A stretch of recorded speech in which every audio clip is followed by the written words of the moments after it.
अध्यक्ष महोदय, हे सगळं होत असताना एक मुद्दा या सभागृहामध्ये वारंवार जो आला आणि ज्याची चिंता ही विशेषतः कोल्हापूर जिल्ह्यामध्ये, सांगली जिल्ह्यामध्ये अलमट्टीच्या संदर्भात, अलमट्टी धरणाच्या उंचीच्या संदर्भातला विषय हा वारंवार या ठिकाणी येतोय। आपल्याला कल्पना आहे की कृष्णा ही आंतरराज्य नदी आहे आणि महाराष्ट्र, कर्नाटक, तेलंगणा, आंध्र या भागातनं ती वाहते। आपल्या महाबळेश्वरमधनं त्याचा उगम आहे।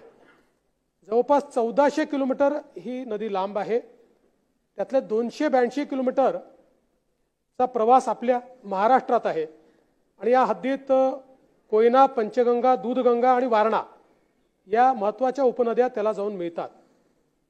महाराष्ट्र आणि कर्नाटक राज्याच्या हद्दीपासून 235 किलोमीटर अंतरावर कृष्णा नदीवर कर्नाटक राज्याने अलमट्टी धरण बांधलं आहे। त्याची धरणाची पूर्ण संचय पातळी 519.60 मीटर आहे आणि प्रकल्पीय साठा 123 अब्ज घनफूट एवढा आहे। 2005 साली प्रथमच संचय पातळीपर्यंत त्याचं पाणी साठवण्यात आलं। कृष्णा पाणी तंटा लवाद 2 यांनी सन 2010 मध्ये एक रिपोर्ट जाहीर केला, the report of the Krishna water disputes tribunal with the decision. याच्या खंड 1 मध्ये त्यांनी कर्नाटक राज्यास अलमट्टी धरणाची पातळी 519.60 मीटर इतकी ठेवून 123 अब्ज घनफूट पाणी साठा करण्यास परवानगी दिली। सदरची उंची 524 मीटर पर्यंत वाढवण्याचा प्रस्ताव कर्नाटक सरकारने केंद्र सरकारला सादर केला। त्या अनुषंगाने 223 अब्ज घनफूट पाणी होणार आहे। सदर सन 2005-06 मध्ये आलेल्या महापुराच्या पार्श्वभूमीवर महाराष्ट्र सरकारने या प्रस्तावास विरोध केला होता। सदर प्रकरणी अभ्यास करण्यासाठी केंद्र व राज्य शासनामार्फत विविध तांत्रिक समित्या नेमून अभ्यास केला गेला।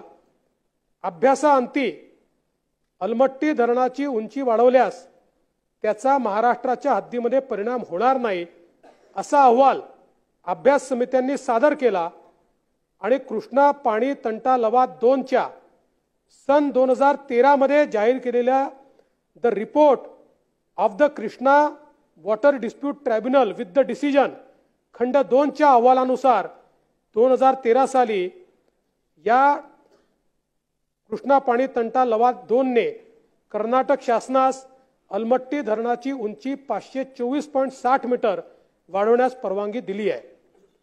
कृष्णा नदीला सातत्याने येणारा महापूर लक्षात घेता कायमस्वरूपी उपाययोजना करण्याच्या दृष्टीने आपण भीमा आणि कृष्णा खोऱ्यात एक अभ्यास समिती नेमली होती।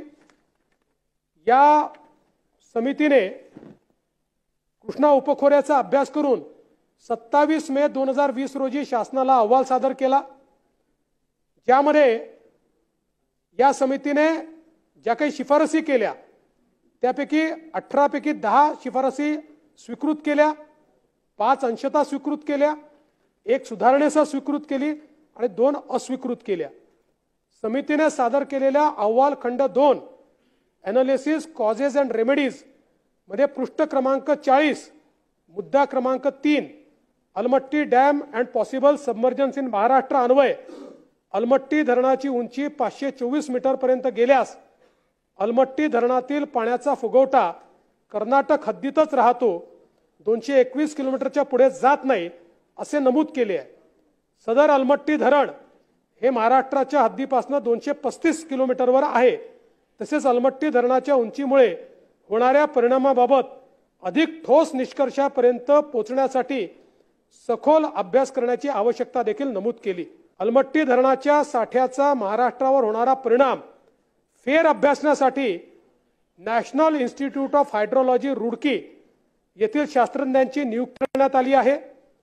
जलसंपदा विभागाकडून वेळोवेळी NIH रुडकी सोबत बैठक घेऊन पुढील अभ्यास अहवाल तयार करण्याची कारवाई प्रगतीपथावर आहे।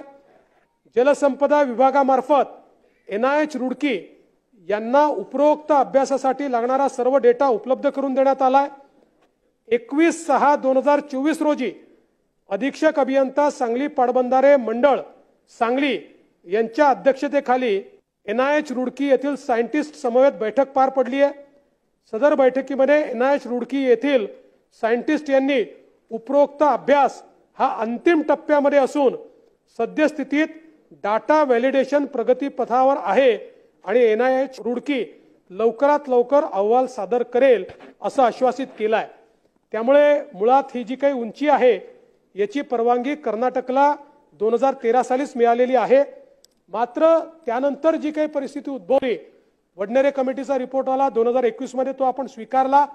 पण तो स्वीकारल्यानंतर काही गोष्टी अशा लक्षात आल्या आहेत की तिथे काही बंधारे हे कर्नाटकने तयार केले आहेत आणि त्या बंधाराच्या संदर्भातला अहवाल हा या अहवालात सम्मिलित नाही, म्हणून आपण NIH रुडकीला त्या ठिकाणी नेमलेलं आहे आणि त्या NIH रुडकीच्या माध्यमातून अंतिम अहवाल आला आणि त्याच्यामध्ये महाराष्ट्रात कुठला सबमर्जन्स असं लक्षात आलं तर त्या संदर्भात लवादाकडे जाणं, कोर्टामध्ये जाणं, सर्वोच्च न्यायालयामध्ये जाणं, अशा सगळ्या गोष्टी, हे सगळे पर्याय राज्य सरकारचे खुले आहेत।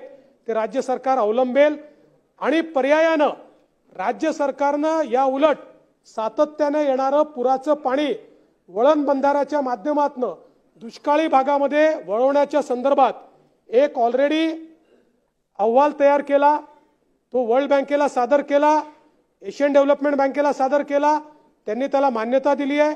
4000 कोटी रुपये देण्याचा त्यांनी निर्णय केलेला आहे। त्यामुळे महाराष्ट्र राज्य आणि सरकार या सगळ्या परिस्थितीवर पूर्णपणे लक्ष ठेवून आहे। कुठल्याही परिस्थितीत महाराष्ट्रातल्या कोल्हापूर, सांगली या जिल्ह्यातल्या आमचे जे काही नागरिक आहेत, शेतकरी आहेत, यांच्या जीविताला किंवा मालमत्तेला हानी होणार नाही याकरता जी पावलं उचलायची आवश्यकता असतील ती सगळी पावलं ही महाराष्ट्राचं सरकार उचलेल। नमस्कार, माझं नाव स्वाती सयाजी सोळशे। मी बाबासाहेब पाटील कॉलनी मनेनमाळ उंचगावमध्ये माझा घरीच निशा कलेक्शन नावाचा कापड व्यवसाय आहे। जेव्हा मला दुकानासाठी भांडवलाची गरज होती त्यावेळी मला महालक्ष्मी भिशी समजली। त्यावेळी मी सेव्हिंग करून मला महालक्ष्मी भिशीकडून भांडवल उभं करण्यासाठी मदत झाली। मी महालक्ष्मीच्या भिशीच्या ऑफिसमध्ये जाऊन सर्व माहिती घेऊन मी माझं तिथं सेव्हिंग अकाउंट उघडलं। माझ्याप्रमाणे तुम्ही सुद्धा महालक्ष्मी भिशी जॉईन करा आणि आपला व्यवसाय वाढवा।